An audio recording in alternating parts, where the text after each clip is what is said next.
Marketing Manager here at RealPro Systems, and I'd like to welcome you to today's webcast. Before we get started, I want to do a couple of quick housekeeping things and let you know that we're just kind of holding out here at the top of the hour, waiting for folks to jump on as we're seeing many people come on right at the moment.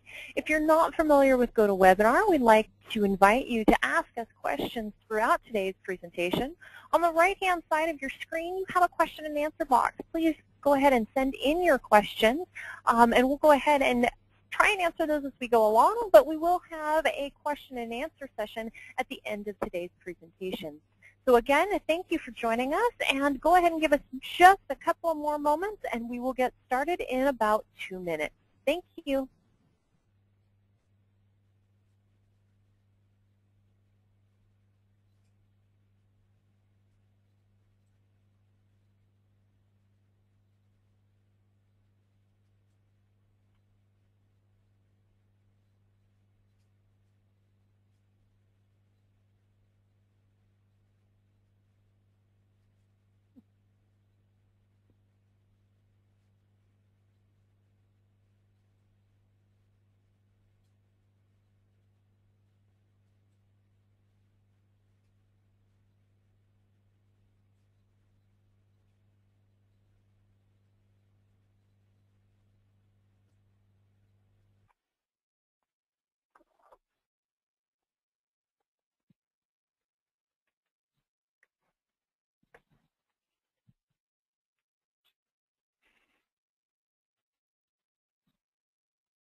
Again, welcome and thank you for joining us this morning.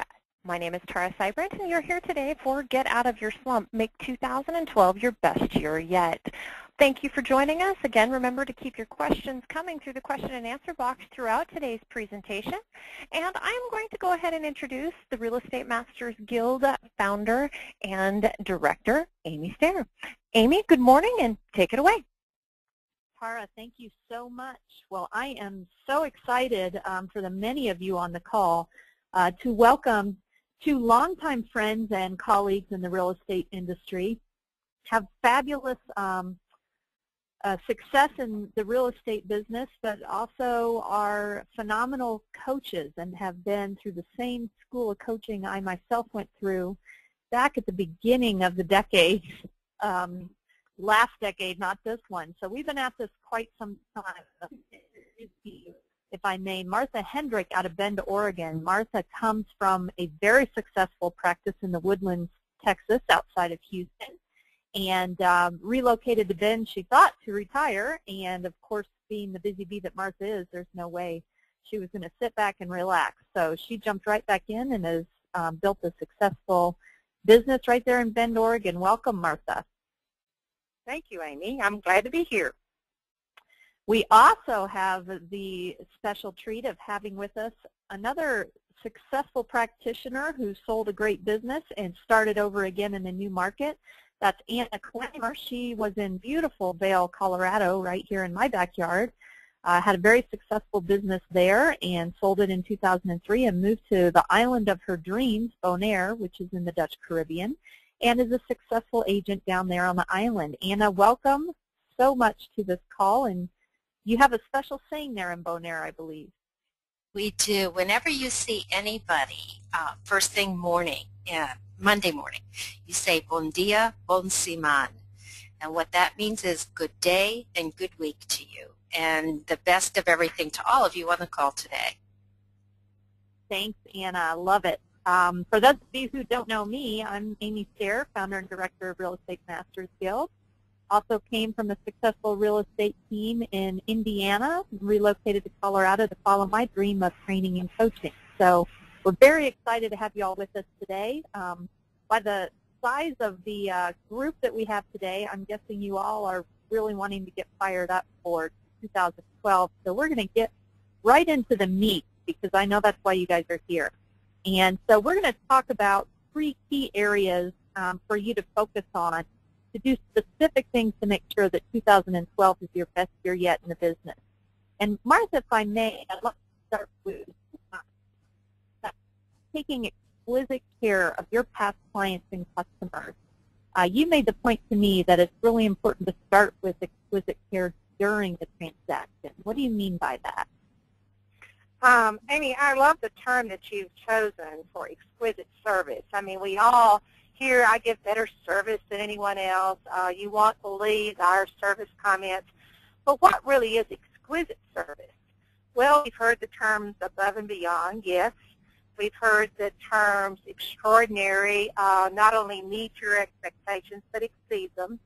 But exquisite to me is a wonderful term that you've come up with because that really does put you over the top. I mean, something is exquisite. A diamond is exquisite. A piece of art is exquisite. That means going details that even the client didn't know that they would appreciate. For instance, I have a lovely lady and husband I'm working with now. They are international expats. He handles a lot of the accounts coming back from Europe, Singapore. He's going to Hong Kong next week. And they're buying a second home in Bend, Oregon. Her origin is Germany, but she speaks a great English and she communicates well, and both by email and by our phone conversations. And I must tell you, I always like a challenge, but this lady has given me so much homework. I'm loving it because I found things out about Bend, Oregon and the Bureau of Land Management and the wildlife exploration through the Bureau of Land Management and all those other ideas, clue reports, which they don't do too much up here. They do in Houston, but not in Oregon. And I've just learned all sorts of things in this really today transaction that's been going on for about a week. So that's part of your exquisite service. You know, at first you get this list of 20 questions. You say, oh my good grief, you know, what am I going to do with this? Well, you just dig in and you get the information. You meet the clients where they are. Another exquisite service is not just to your clients, but I recently had a closing 2 weeks ago, and the door was a very expensive door. And it was about 5 years old, and we found out through exploration through another little handyman that it probably needs the whole frame taken off, you know, maybe a new door. We're talking $3,000. Well, that's $3,000 Martha did not want to eat, and, you know, the buyers didn't expect to have a brand new door. So I called one of the best custom home builders, and I said, oh, my gosh, can you help me out here? Because I knew he probably met this issue. Not only did he meet the issue, he went over that afternoon, fixed it for $160. I said, Craig, this is not right. He said, no, I know you're going to refer me other customers, so it's all done that afternoon.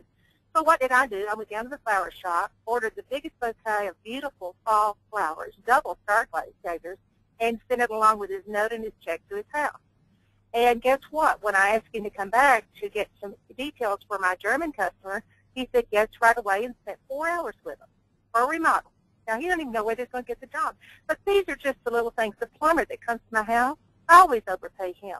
You really want your plumber on your good side.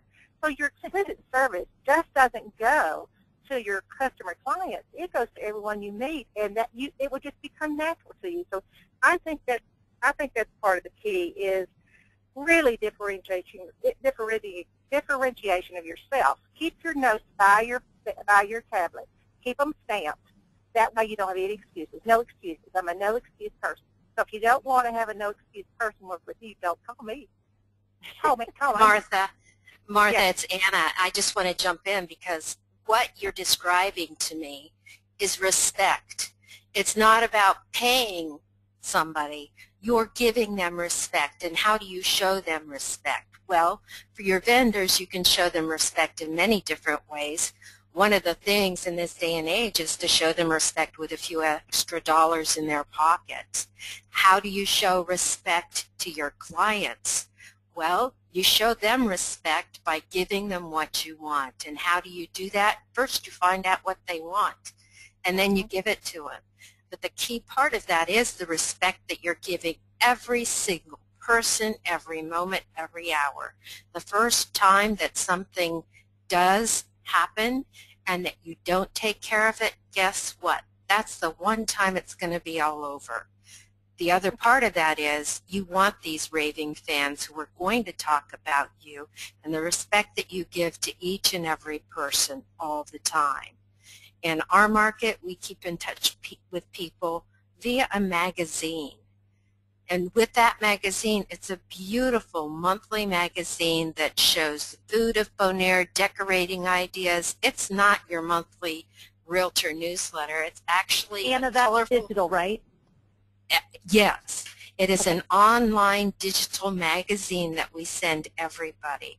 And in doing that, we follow up with everybody on the list.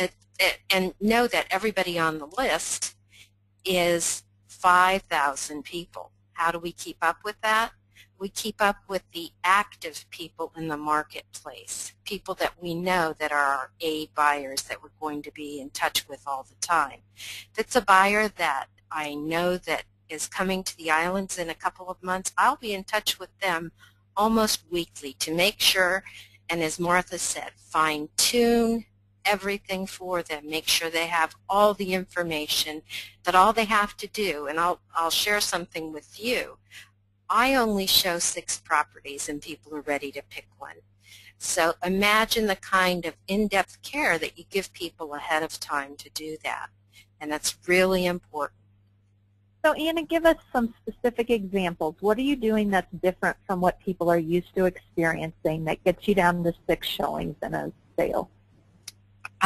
In terms of, well, I don't know if it's different. It's business as usual for me.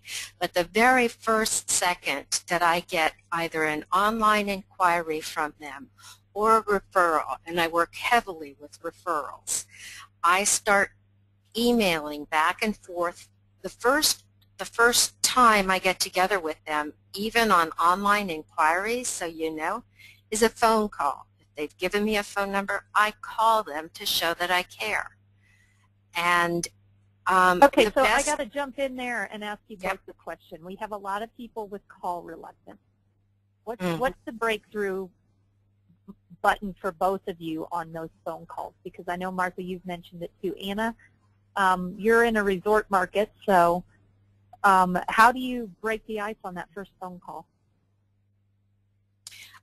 For me, the first thing that I do is say that it's Anna Clymer from Bonaire. And of course, their ears perk up. But even in your marketplace, if it's Longmont, Colorado, people will want to hear from you because you have become their expert, Amy. If you were doing sales, you would say, Amy, you're real estate expert. It's important for you to identify yourself as you want to be. And believe me, they will start seeing you that way. Okay, so Martha, she raised a word that some people squirm at, which is expert. How important do you think it is to, what do you do to walk that talk, to be that expert? Just give me a few bullets. I like to just start with a real estate conversation, Amy, and every call, and I too, like Anna, when I get that contact in, whether it be Friday, Saturday, or Sunday, if I know they're online and I can see that they're online with my back office, I pick up the phone and call them. They are so shocked. I say, Martha Hendrick, Bend, Oregon, when are you coming up here to this pretty place? So Well I done. just immediately get into a conversation because why else would they be on Hendrick.com, Bend, Oregon Realtor website except to get information? So I quickly get it to off the kind of the profound, how can I help you, to, I understand you may be looking at Bend. How much do you know about Bend? So I just jump full feet into the lake, and they're just amazed. And I don't dilly-dally. I just really get to the point of why they call me. And Martha, to piggyback on that, I do the same thing. In fact, I have a form letter where I either ask the questions on the telephone or ask the questions face-to-face, and that says, when will you be buying? How much do you want to spend? Are you qualified? The key things that are important to us as realtors to know whether or not they are time wasters or money makers. Doesn't mean that I'm not going to talk to a time waster. Remember, it's about respect for the human race. So it's important to spend the time, though, on the people that are going to bring you the best sales. Amy? Okay. Yep.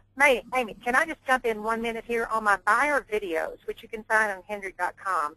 I've made at least 10 to 15 2 to 3 minute videos on why is getting a pre-approval letter important. What is the difference between a short sale and foreclosure? What are closing costs?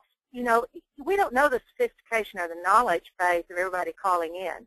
So when I get off the phone, if I sense that they want more information about any of the above neighborhoods in Oregon, I can just shoot them that video.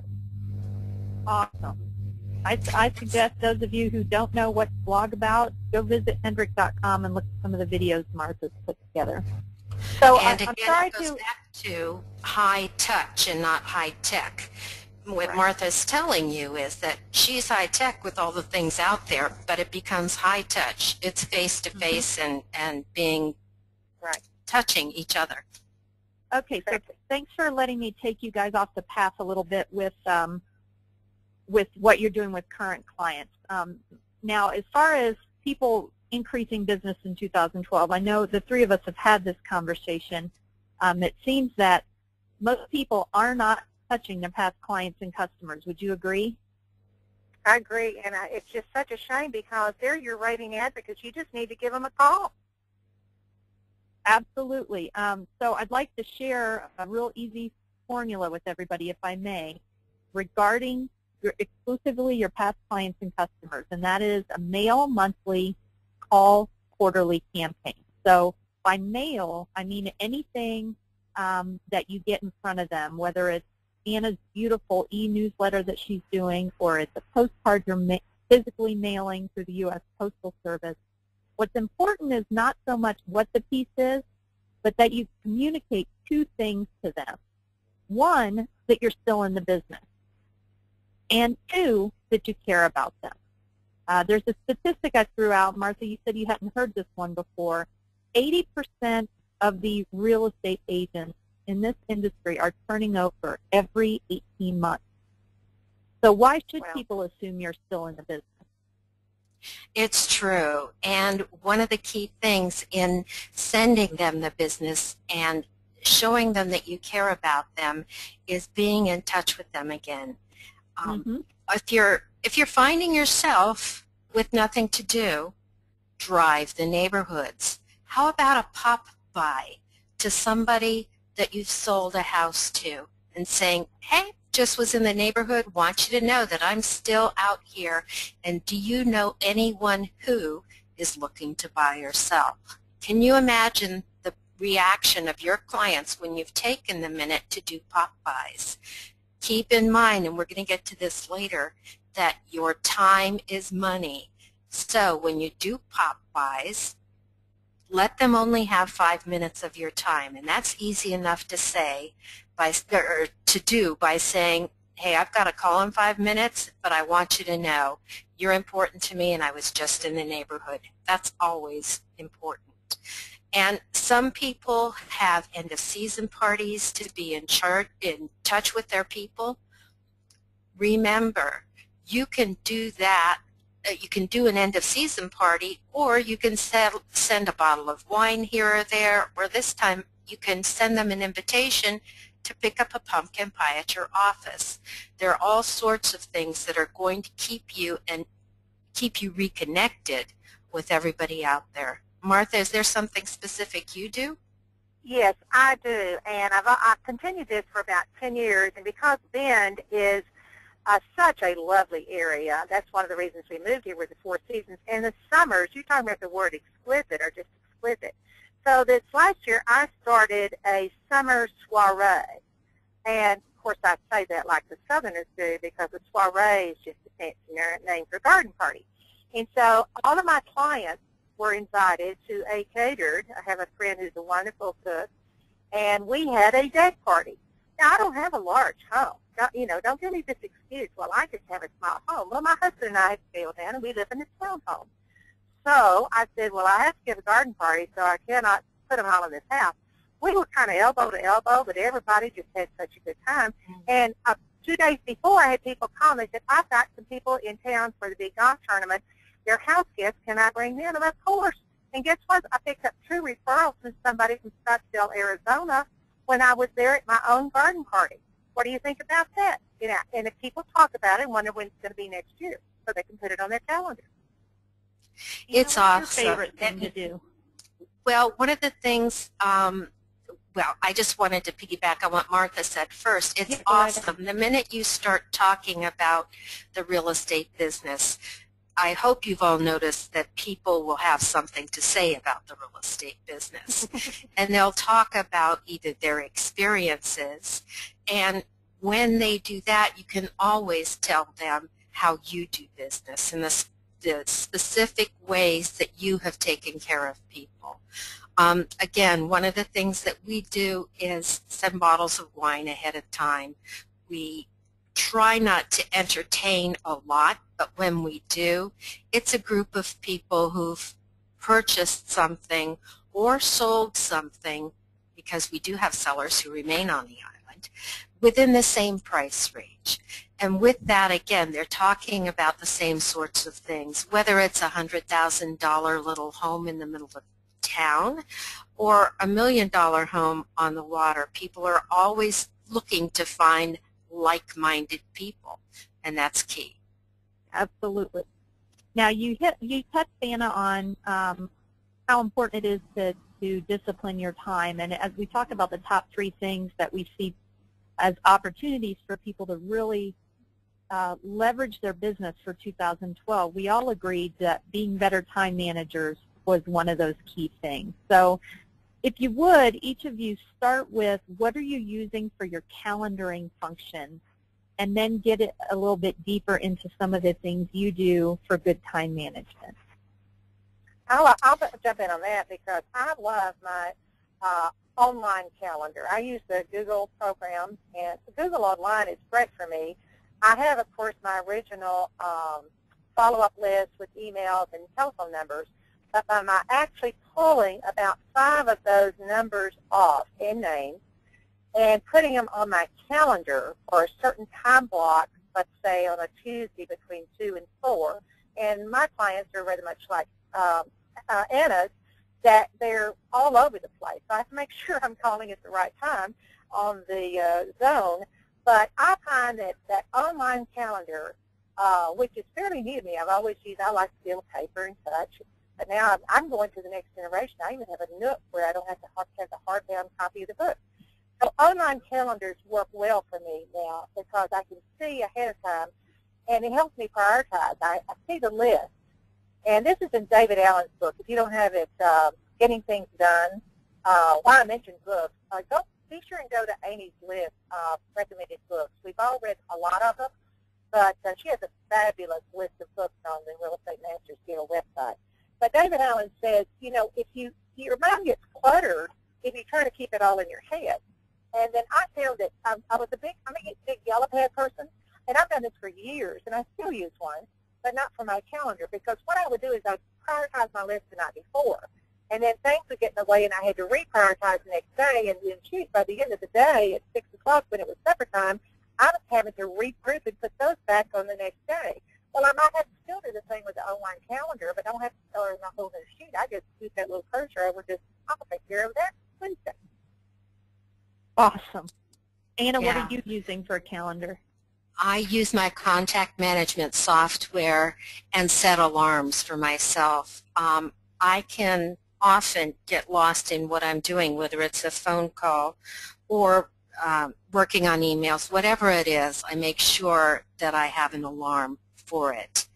One of the key things that you need to be willing to do is be flexible. Use that F word. Use flexibility in your calendar, because right now we need to be flexible in terms of what's important in terms of making money.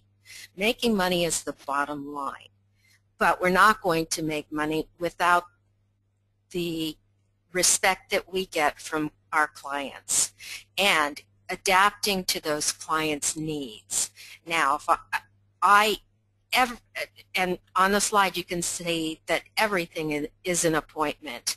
I, like Martha, make my calendar the night before, but what I do then is the next day when I print it, there's always some fudge time, 5 or 10 minutes on the hour, every hour, to take care of things that must be taken care of, whether it's a call back to a client, or if in fact a client calls and wants to see property at 2 o'clock when I have a meeting scheduled with my website person, you better believe I'm going to default and put in my website person to another day at another time.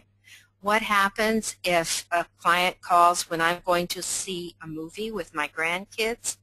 Guess what? My family is my priority. I can always reschedule that client if I tell the people, you know what, that's when I'm with the grandkids. What other time works for you? But I have to tell you, you need to live by that calendar, and if it's that you're going to work out that night instead of see a client, that's your choice. If working out is important to you, it is for me, but then I go ahead and reschedule working out into my calendar. Again, it's something that's important, and if it's in the calendar, it gets done. So I heard you both say this now. Anna and Martha, both of you, I've heard you say, and I think people are resistant to this, and that's why I bring it up. Are you willing to ask the client and customer to adjust to your schedule, or are you always adjusting to their schedule? And I've heard you both say, ask them to adjust. Yes. I agree. You need to remember, they're going to appreciate that you're the professional. And that's also important in setting them up, setting up their expectations at the beginning of everything. It's not that you're busy chasing fires. It's important that you're busy servicing your clients. And you need to make sure that they understand that they are top priority when possible. And that, again, it's something that goes into my calendar and becomes a part of my life. Well, Anna, you've raised a great point there, and Martha, I'm going to ask you to share about this because you made a point about, Anna, you're speaking of honoring them as well as honoring yourself, and Martha, you've made a reference to when the phone rings when you're showing properties. Can you touch on that? Didn't quite hear that last part of your question, Amy. Do you take the phone when it rings when you're showing somebody property? I have Google Voice, Google Talk, and I was showing property the other day, and when they're upstairs and talking among themselves, I'll quietly go out on the deck. If I see that it's a call I need to return immediately, and if I see it's one that can wait, I'll take that priority later. But I'm very cautious about that. Phone is always on vibrate, but because I have the Google Voice and you see the text come through, I can get the gist of it and probably handle it very, very quickly. And the client is in the kitchen, I'm outside, come back in. They know that I'm going to treat them the same way if I've got a closing and I need to make a decision quickly. And I always explain that, just like Anna said. People understand, I mean, they wouldn't be using you if you weren't good or competent and busy. So they understand that when the rubber meets the road, you're going to be there for them, too, if they have a quick question. Absolutely. Another thing that I've found also, Martha, is that if you're with people and your phone rings and you don't take it, they appreciate you even more in the fact that, again, I say, I never take phone calls when I'm with people. And when we're negotiating, when we're through the process, you'll find that my message will say, I'm busy for 3 hours. That's how long it takes me to show 6 properties. I'm busy for 3 hours. If you have an emergency, I will be there, but there's nothing that cannot get taken care of at the end of 3 hours. There's nothing in this world. And so as a seasoned realtor, you realize that if you meet their expectations and help them understand that there are no emergencies that they need Superwoman for, they're going to be just fine in your hands. Yeah. And they'll respect you for that, too. Absolutely. So to wrap up time management, you guys have made some excellent points. You know, I tell my coaching clients, end each day with the top 3 priorities for the next day, and time block for prospecting and social media. And I don't want to spend a lot of time on this, and I know it's important to bring up because we have a lot of people spending time on social media. How do you guys treat the time you spend on your social media? This is Anna, and for me, it's the first thing on my list every day. And I will mentally go through each and every listing that I have and say, what is it that I'm going to do to sell this house today? Whether it's putting it up on Facebook, whether it's giving a Twitter about it, whether it's sending an information sheet to a potential client, that's what happens. That's my first appointment of the day. That first appointment can be as far back as 5 in the afternoon if I'm showing all day. That's one thing that always gets done. The key point about that is that I've heard recently, and I'm going to be changing what I do around it. You want to be in touch with people before and after business hours on Facebook. And that's one of the things that I'm going to begin doing. I would share if you start observing when the high volume activity is for your marketplace, then you'll know exactly when you should be posting. Exactly. Go ahead. I tend to do my blogging thoughts a little differently. When I have a little folder on my computer, so that when I come up with a topic that I know, a good thing to blog on if you're thinking this is something that has just come up. I mean, when you think of blogging, it's just having a real estate conversation on something pertinent. If you're just talking about the same old, that's okay, but that might be more of a 1, 2, 3 chapter thing I'm going to talk about how to buy a house in Bend, Oregon. But if you're just talking about questions that regularly come up, those are easy blogs to answer because you feel like if 10 people have asked you that in the last week, well, maybe that's important. So I tend to just do a little mind mapping on my blogging, throw it in the folder, and then when I have some time, typically on the weekends is when I pull up the subject, I can just write a blog draft. I can always just publish it, but not send it out until I'm ready to send it out. So I can collectively have a few little blogs up my sleeve because I like to stay ahead of the game, and I don't do it daily. We do the same thing. We'll do 3 blogs a week, but another thing that happens, we're such a tiny island. Don't everyone laugh at once. But if they have Triscuits at the store, I can actually do a mass email to people who are living on the island and say, hey everybody, Warehouse has Triscuits, or something like that just again keeps you top of mind. Keep your people in touch with you as if you're a small family. You treat them as if you would the best parts of your families. So Anna, you're really transitioning beautifully there to our next topic of conversation, and that is, in order to increase business in 2012, get hyper-local. Quit trying to be, as we say, all to all. I'd like you to touch a little bit, and then Martha, I'm going to go to you. Talk to me about how you've identified your niches and what you're specifically doing to honor those. Well done. In order to be in real estate, you need to be a participant in life. To be a participant in life, you've got to have things that are important to you. And again, if you're like-minded with others, you'll find that you will congregate with those people. I'm lucky enough to be on an island where people scuba dive or bird watch.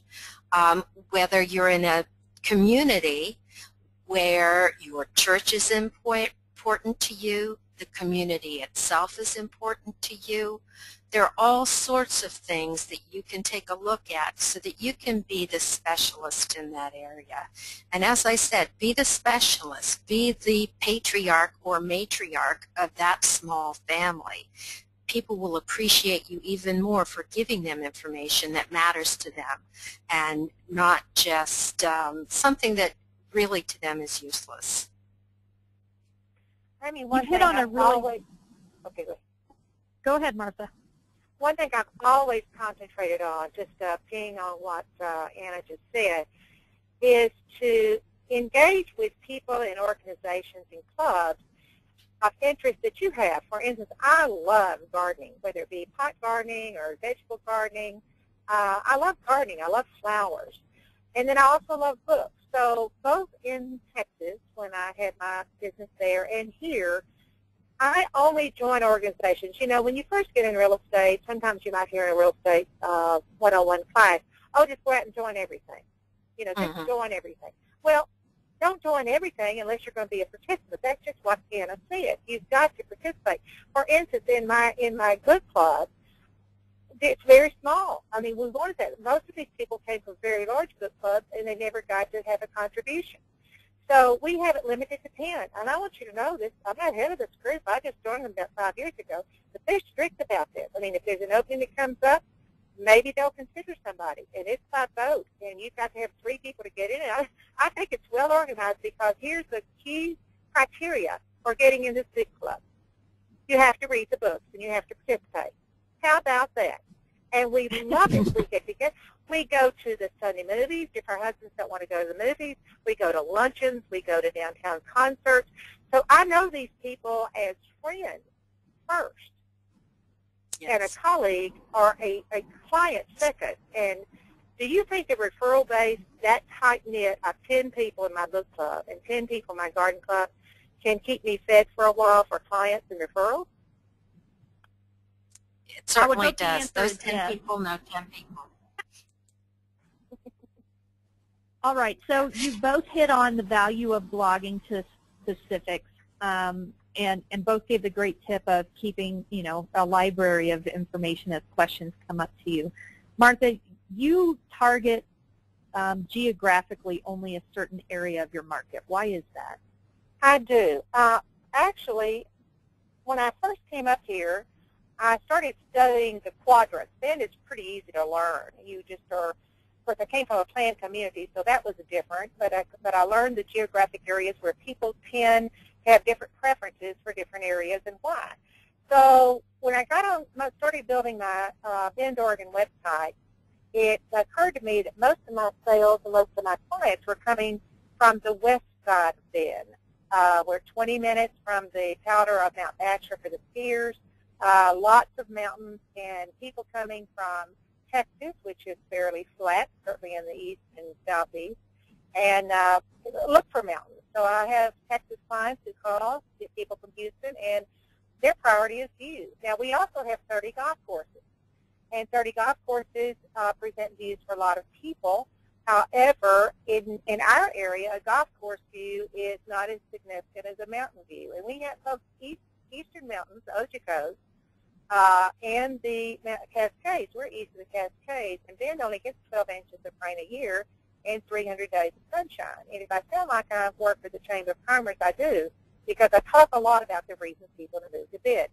So I live on the west side of Bend, my husband and I do, and it just seems to be that I had more clients over there, and guess what, the price range just seems to be a constant target. You know, I always think of business as business, and if I'm going to put this much effort into building this website and having this type of business, golly, it's going to be targeted towards the highest price range, not necessarily the highest to today's market, but I have a mid-high and a high-end.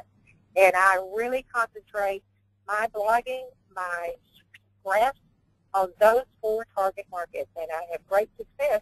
And I'll tell you what, I've got to add one thing. On my blog, on my community pages, on my website, if you go to my community pages where it says Bend Golf Course Communities or Westside Bend, and then I go down, I drill down deep on these on many things, let's just say ABC, XYZ. I have pictures of that. And then in my website, you can actually go, like if you're going to buy an Aubrey Glen, you just go to Aubrey Glen underneath the community. And it tells you a little bit about Aubrey Glen, about Aubrey Glen Golf Club, has a picture of it. And then, bingo, there's the IDX, the search all listings in Aubrey Glen.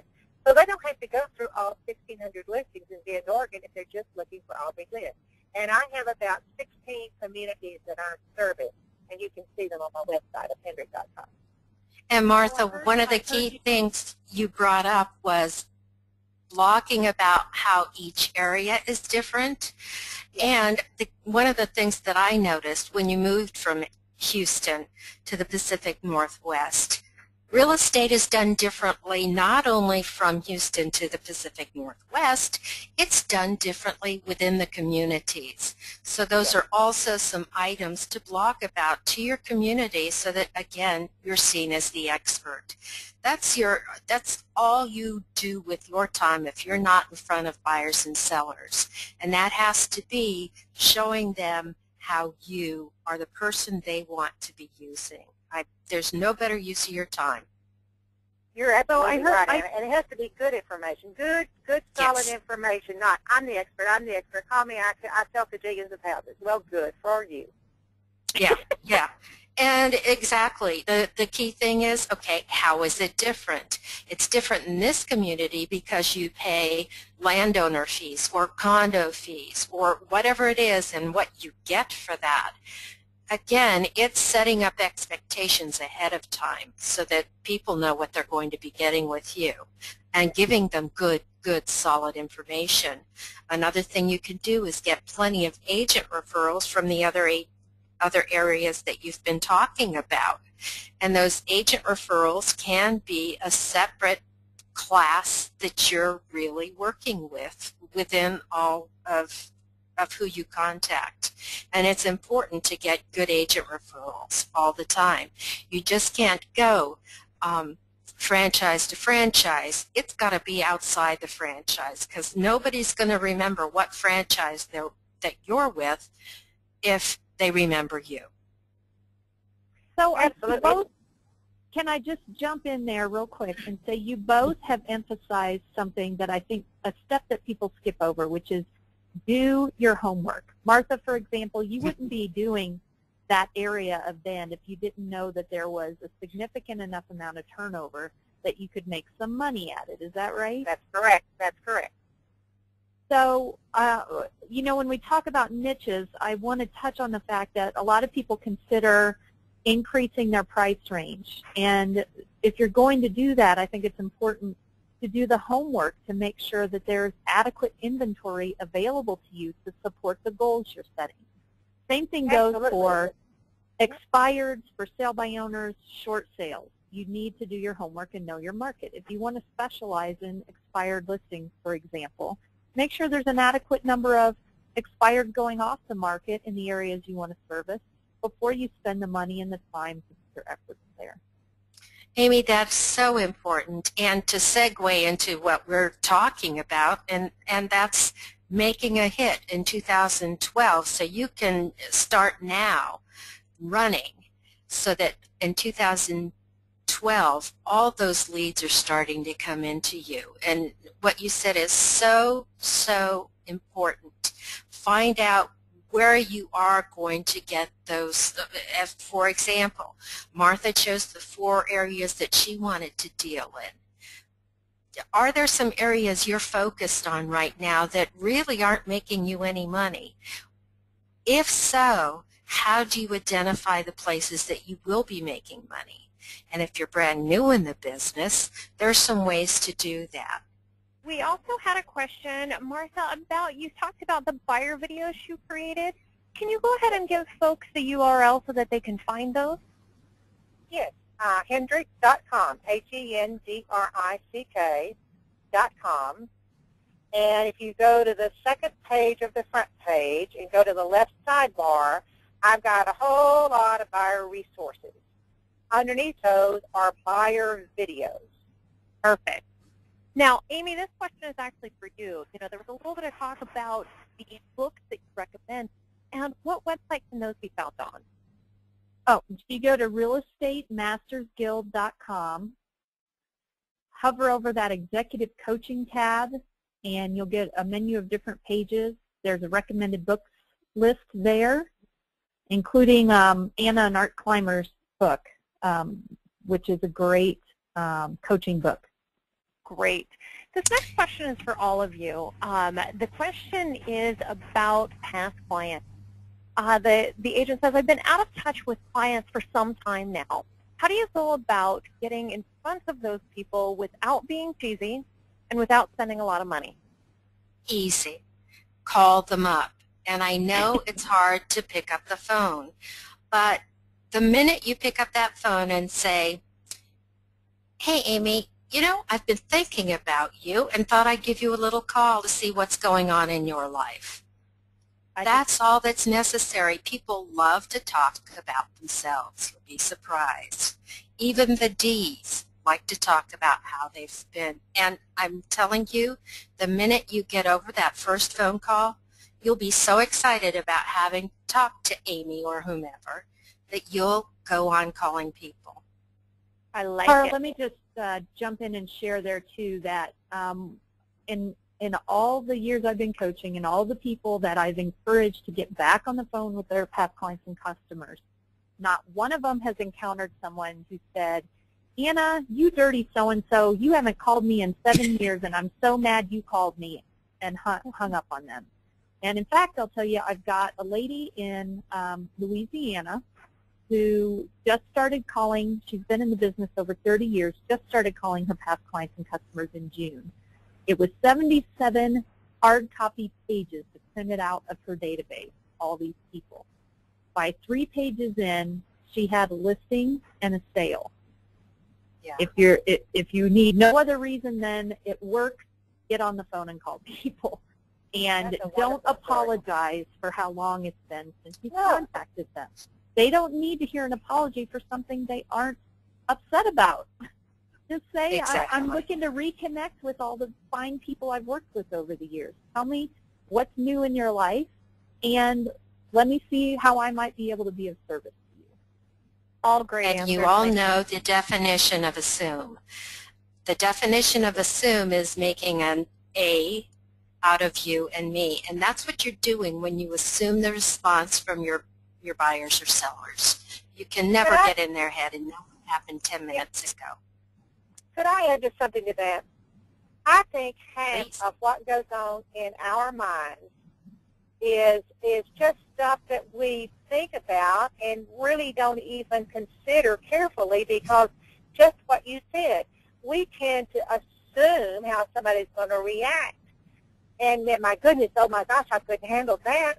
Well, you know, it's probably not 90% if we worry about it, doesn't even happen anyway. So just pick up the phone and say, I was just driving by your house. My gosh, your bulbs this spring are just fabulous. Why didn't you see them? Just call them. All great answers, ladies.